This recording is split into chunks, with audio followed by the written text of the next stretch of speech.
Hola a todos, bienvenidos a un nuevo episodio de Jaque Mate. El día de hoy estaremos observando y analizando el conflicto entre Rusia y Ucrania.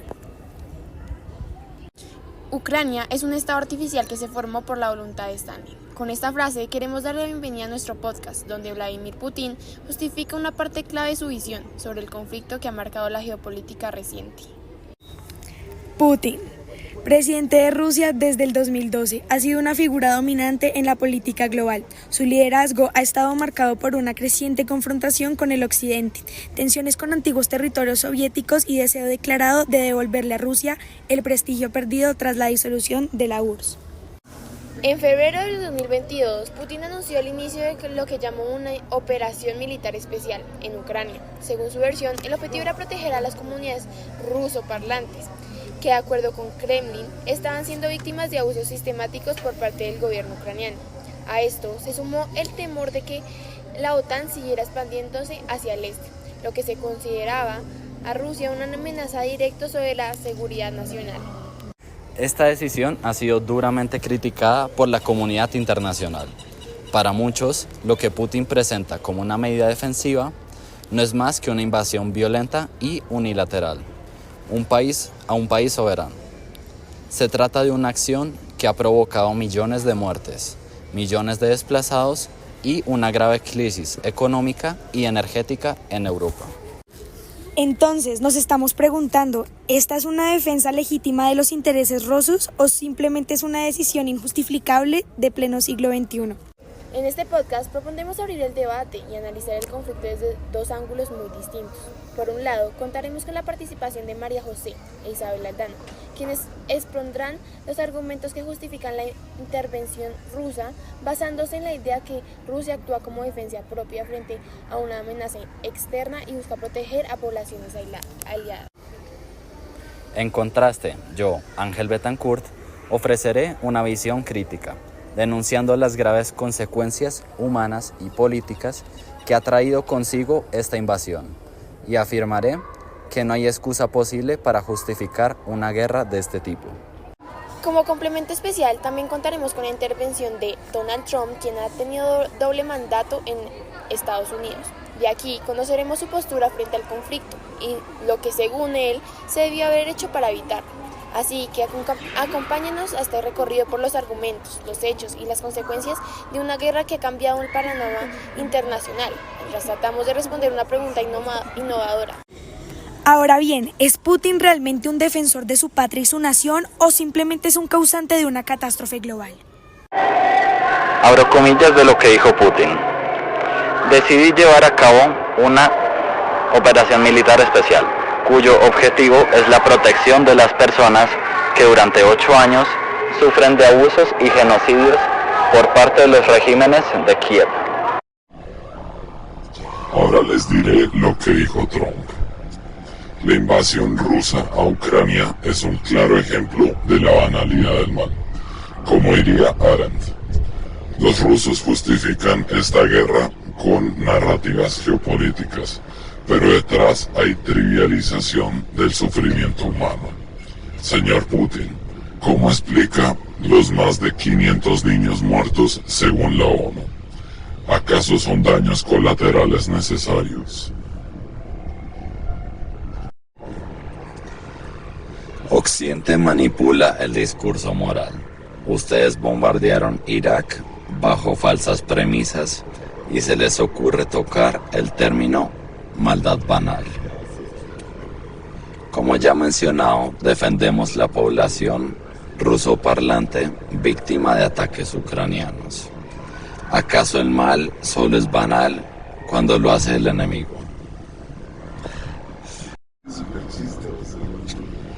Ahí está la falacia.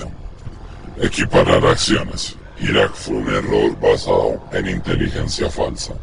Pero ustedes invaden sabiendo que lo que hacen es ilegal, según el derecho internacional. Usar el ataque a Donbass como excusa es como si un médico matara pacientes para salvarlos. Ahora Rusia responde con un argumento deductivo.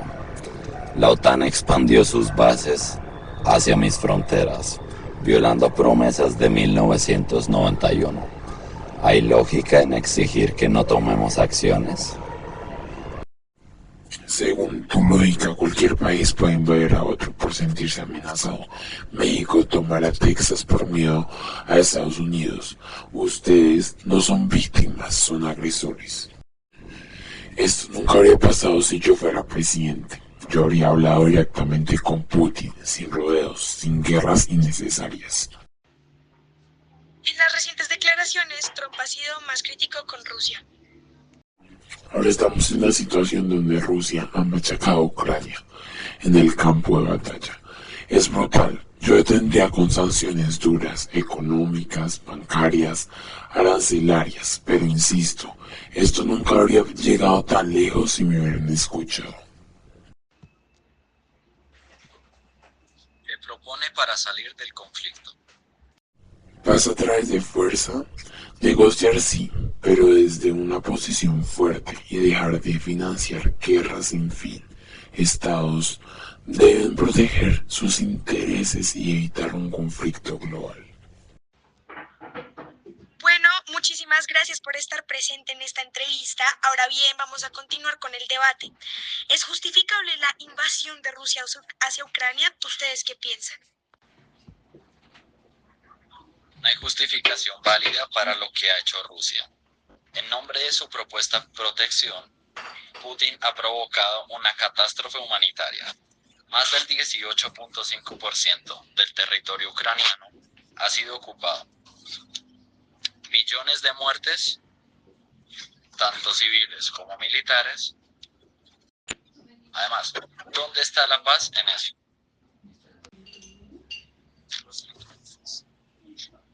Putin dice que fue una operación especial para proteger a los rusoparlantes, pero los datos demuestran lo contrario. Se atacaron ciudades enteras, no solo zonas en conflicto. Habla de evitar la expansión de la OTAN, pero invade a un país soberano. Esto no es defensa, sino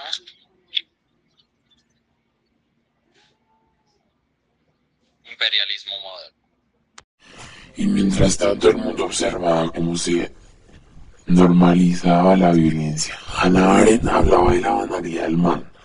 Gente desde sus posiciones de poder como comete atrocidades como decisiones administrativas como lo vemos aquí.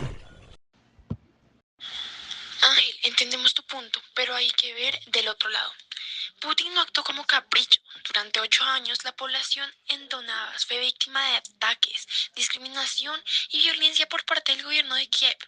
Putin lo dijo claramente. Decidí llevar a cabo una operación militar para protegerlos. Y no es simplemente proteger, también es prevenir. Como ya sabemos, la OTAN ha estado expandiéndose hacia las fronteras de Rusia desde alrededor de los años 90. Ucrania se acercó a esta alianza militar y eso fue interpretado por Rusia como una amenaza directa hacia la misma nación. Ahora la pregunta es, ¿qué nación no se sentiría bajo presión cuando la están rodeando? Además, Putin ha dicho, no necesitamos nada que sea de otros, pero no renunciaremos a lo que es nuestro. No está buscando conquistar a Europa, está pidiendo respeto por su zona de influencia y seguridad. La paz que propone no es una pausa para rearmarse, como insinúas, Ángel. Él mismo lo dijo, no queremos una tregua corta, sino una paz a largo plazo. Y si hay escalas, es por culpa de terceros. Ahora bien, citemos, los países de la OTAN deberían ser conscientes de a lo que están jugando. Esto es un llamado a la precaución, no es una amenaza vacía. Llamado a la precaución o chantaje nuclear disfrazado de diplomacia. Decir que hará lo que sea necesario sin importar quién esté en el territorio ucraniano no es paz, es intimidación. Y si de proteger gente se trata, ¿por qué se bombardearán hospitales y escuelas? No es defender, es destruir. A lo largo de este podcast, como comunidad hemos analizado a profundidad el actual conflicto entre Rusia y Ucrania. Como equipo queremos finalizar este podcast transmitiendo nuestra postura y nuestros pensamientos acerca de esta polémica global. Estamos en desacuerdo, principalmente porque los discursos de Vladimir Putin han justificado las acciones violentas y destructivas hacia Ucrania. Adicionalmente, las órdenes de ataque hacia Ucrania, que actualmente es un país soberano, van en contra de las políticas y principios de las Naciones Unidas. Se está minimizando el pueblo ucraniano, su autonomía y sus derechos por ideologías totalitaristas. Para finalizar, con esto daremos finalizado este podcast intentando concientizar en el mundo entero estas acciones que han tomado las invalideces de los discursos cuando las personas no tienen argumentos claros y persistentes. Esperemos profundamente que el conflicto entre Ucrania y Rusia finalice lo antes posible y que se puedan llegar a acuerdos por parte de ambas naciones para prevenir más muertes de soldados y de civiles.